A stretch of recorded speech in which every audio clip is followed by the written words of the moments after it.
are just A, our concentration of A. So there you have the graphs. So, number 7, based on the table below, determine the initial rate of disappearance of B. So first of all, we're going to need to find the equation. So rate is equal to K times A to some order A times B to some order B, raised to the power of some order B.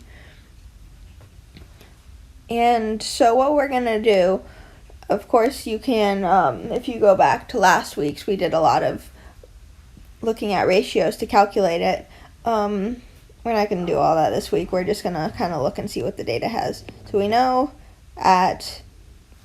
when A is equal to 0.2, B doubles. So B doubles,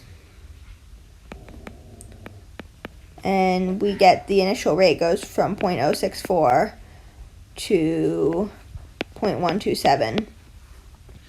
So when B doubles, the concentration doubles. And I mean, it's approximate, but it's close enough. So if when B doubles, the rate doubles, that means it's first order. And then let's look at this data again. Okay, so from this one to this one, B stays the same. So when A doubles, it goes from 0.064 to 0.255. So that's like quadrupling. So 2 to the raised to the power of 2 basically is what's happening. So it's multiplied by 2 raised to the power of 2, which basically means that A is second order. So we can write out our rate equation. K is equal to A to the 2 times B to the 1 is implied. But we still need to find, rate is equal to K times that. So we still need to find this K value, which we can do. We can just plug in we'll just plug in our first entry into the table. So we have our rate is 0.027 is equal to K times 0.1 squared times 0.5. And we get K. Divide both sides by 0.027. No. Don't divide both sides by 0.027. Let's see how I solve this.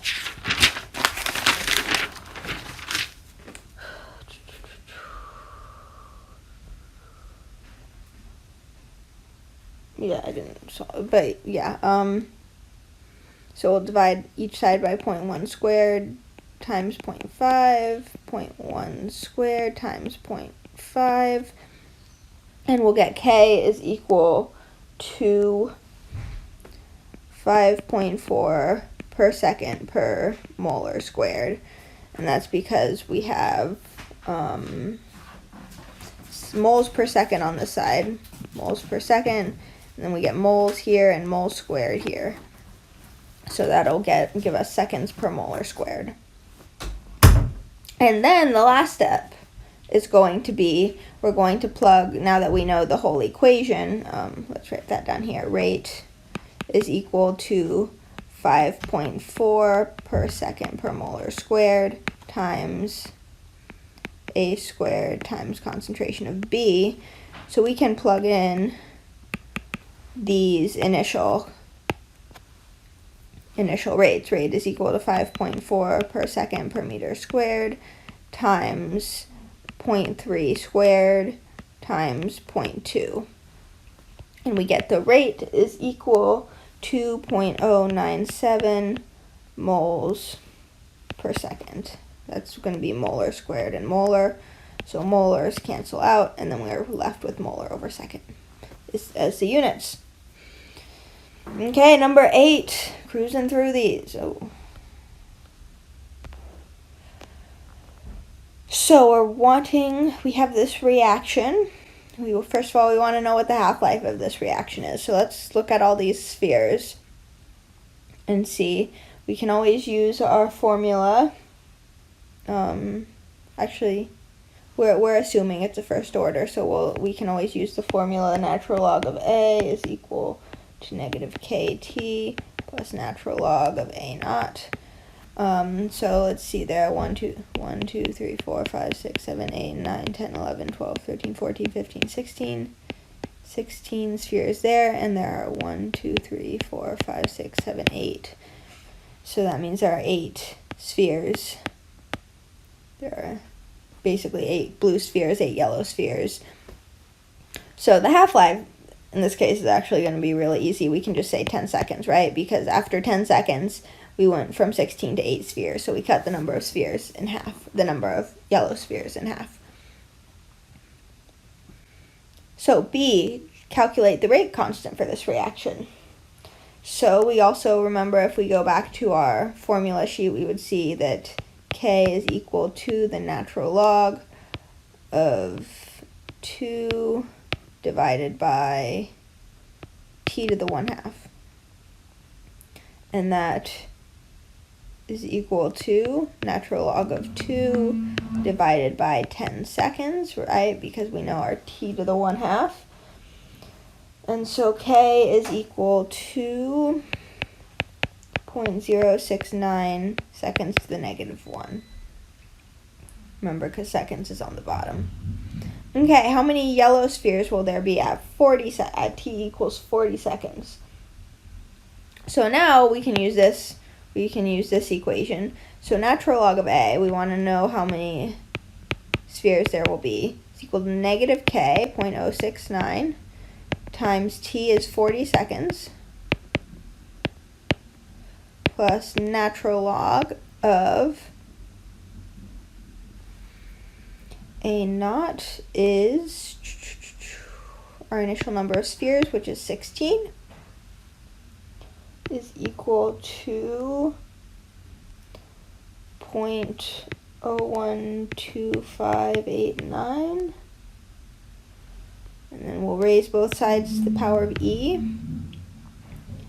And so we get our number of spheres is equal to 1.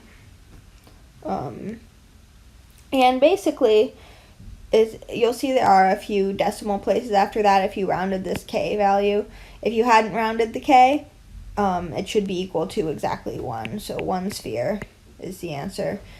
And you could also see that if you if you have 4, you can see there are 4 half-lives here. So you went from 16 to 8 to 4 to 2 to 1.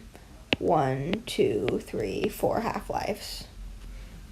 So that's another way you could do it. Of course, if you have after 500 half-lives, how much is left? That's not very practical. But since you only have a few half-lives, you can also do it just dividing by the number by 2, however many half-lives you have. Okay, the thermal decomposition of a molecule X follows first-order kinetics. A plot of the natural log of X versus T has a slope of negative 4 times 10 to the negative 3rd seconds to the negative 1. What is the rate constant and half-life for this reaction? Okay, so let's draw our graph. So natural log of X over T has a slope of negative 4. What is the rate constant and the half-life for this reaction? So if we go back, let's look. If we look at those graphs we did earlier, we have natural log of T over time. Our slope is just equal to negative K. And K is the rate constant. So K is equal to 4 times 10 to the negative 3rd. And then to find the half-life, since we know K, we can say T to the 1/2 is equal to the natural log of 2 over K. Remember, that's from our formula sheet, is equal to the natural log of 2 divided by 4.00 e to the negative 3 is equal to 173 seconds.